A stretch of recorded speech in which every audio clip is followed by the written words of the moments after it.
Salutations to the Truth Core, whoever and wherever you may be on the planet. I'm here today with the parable of the golden eggs. Now, in the past, and who knows, perhaps again in the future, and perhaps the not too distant future,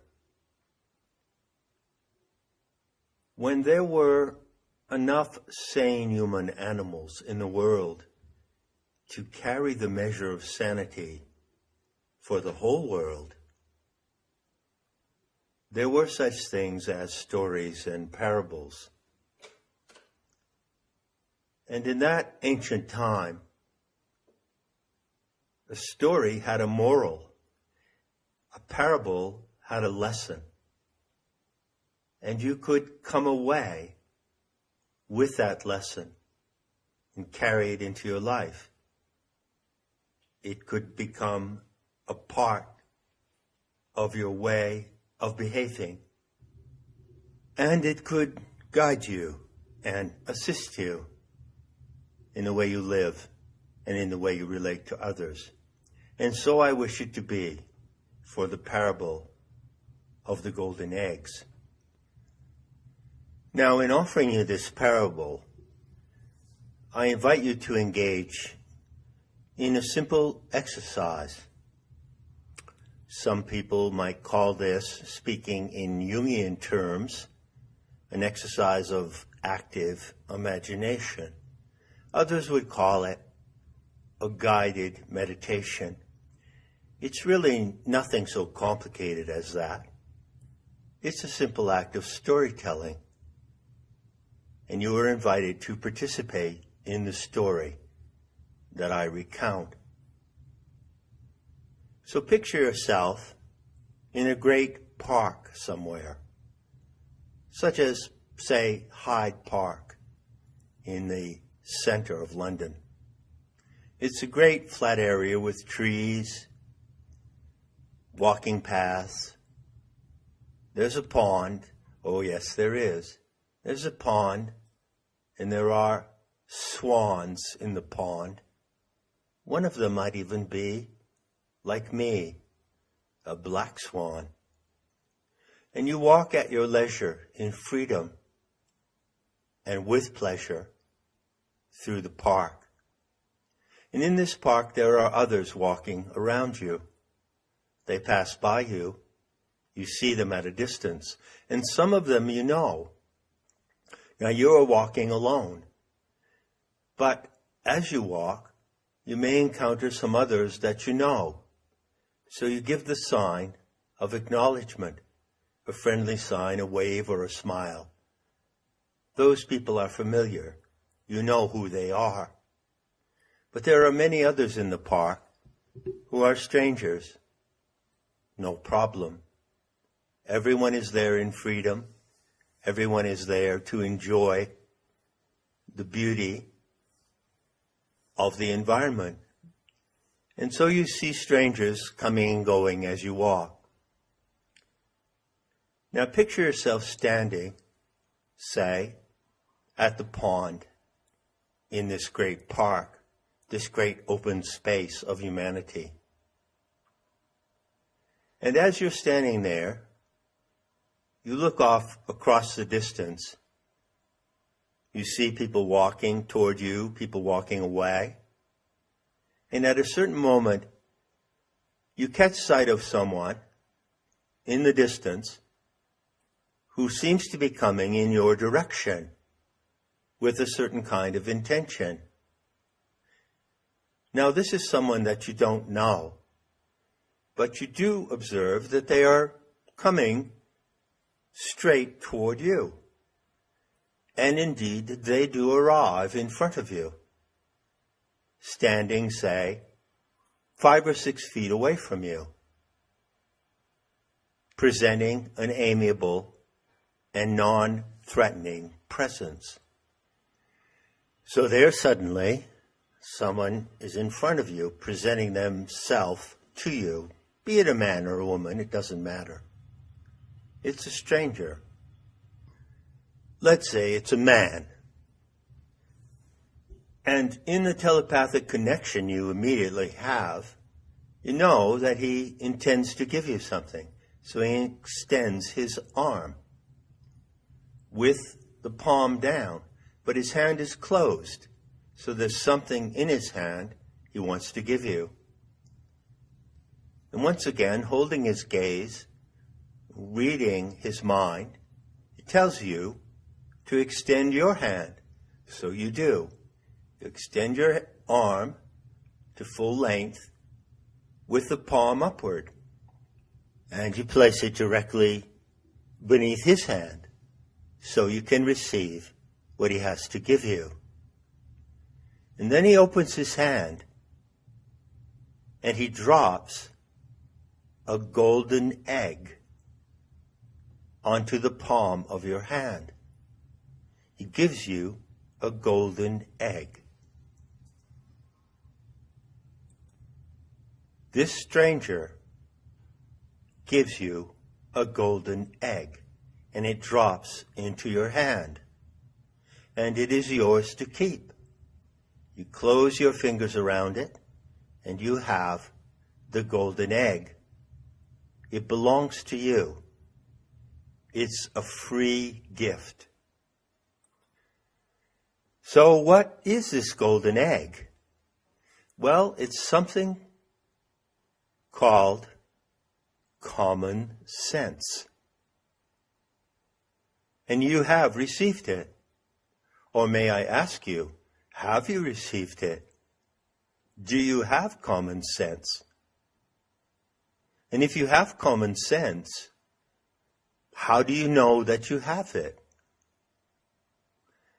Irrespective of however you might have attained it, it is a fact that you have common sense. Now, acting on common sense, you can do a lot of things. And in some cases, they are simple and trivial things. But in other cases, they might be crucial things. So, common sense tells you what to do in many situations, doesn't it? And it tells you how to react and how to handle and manage a situation. You operate on common sense. It's a gift, like a golden egg, given to you by a stranger.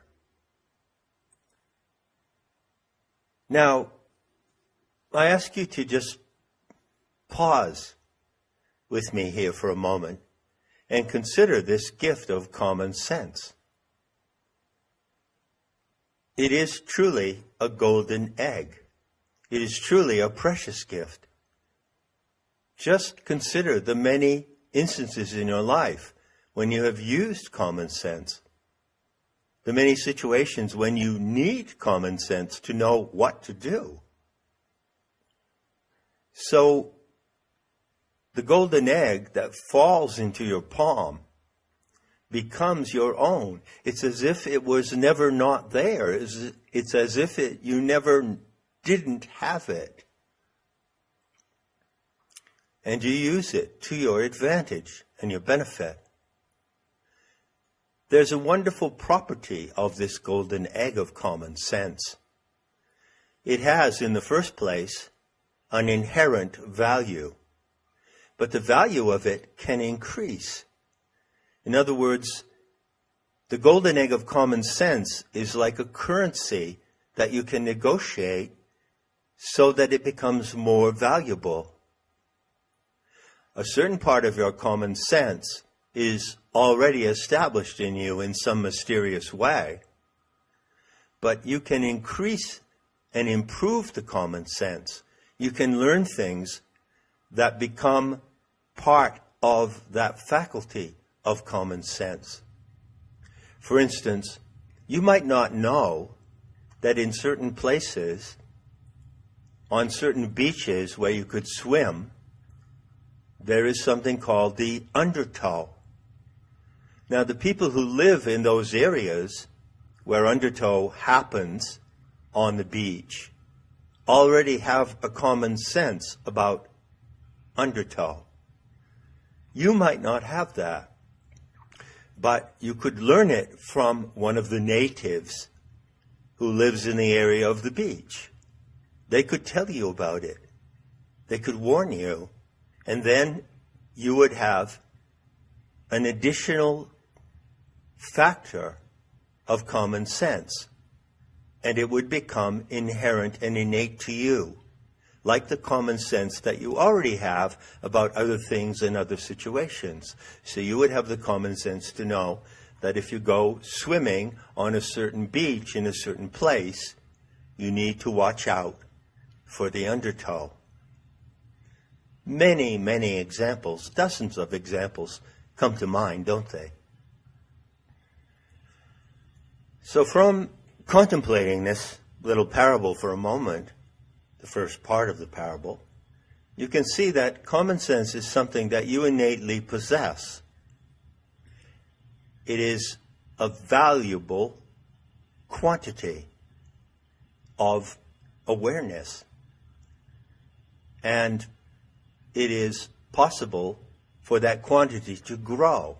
As you use your common sense, you can learn to apply it in more ways than you might have initially known at the beginning.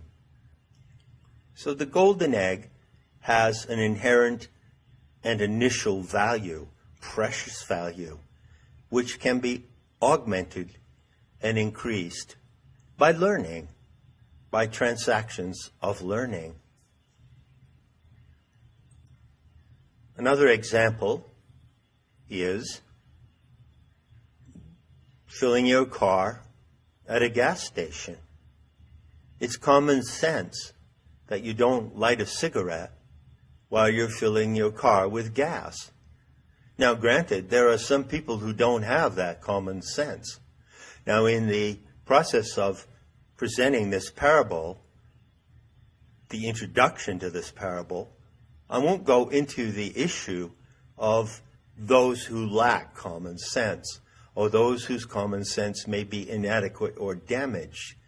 It's an important subject, however, and I'll pick it up at some other time.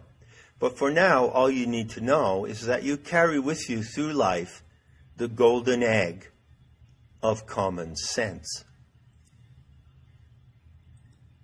The final observation I would make before concluding the parable is that the faculty of common sense allows you to see what violates it. So if something happens to you, around you, if there's a situation or an event which does not accord to common sense, the golden egg that you carry signals you and it tells you, it says, that doesn't make sense. So the golden egg of common sense is extremely valuable. It is a treasure you carry through life, a treasure imparted to you by a stranger from an unknown source. So much for the first part of the parable. Now I invite you to return to the original scene, and let's replay it together in a different way. You're standing in the park. Some people you know are passing by. You signal them. You acknowledge them with a smile. You recognize who they are. And others are strangers. Most of them are strangers. The man or woman who gave you the golden egg of common sense was a stranger, right? Remember that. The parable tells you that. So there you are again in that setting.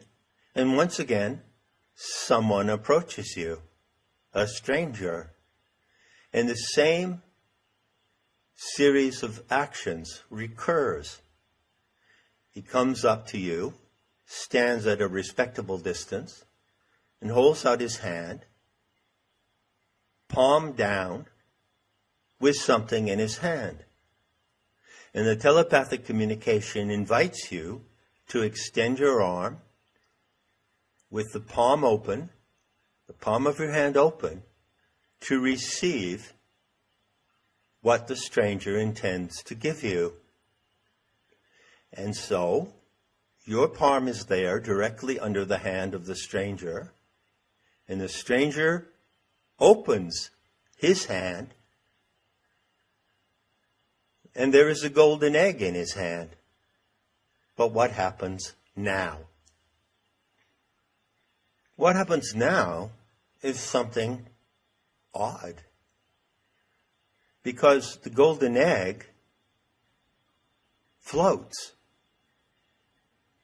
It floats in the palm of the stranger's hand, even though that palm is flat and open.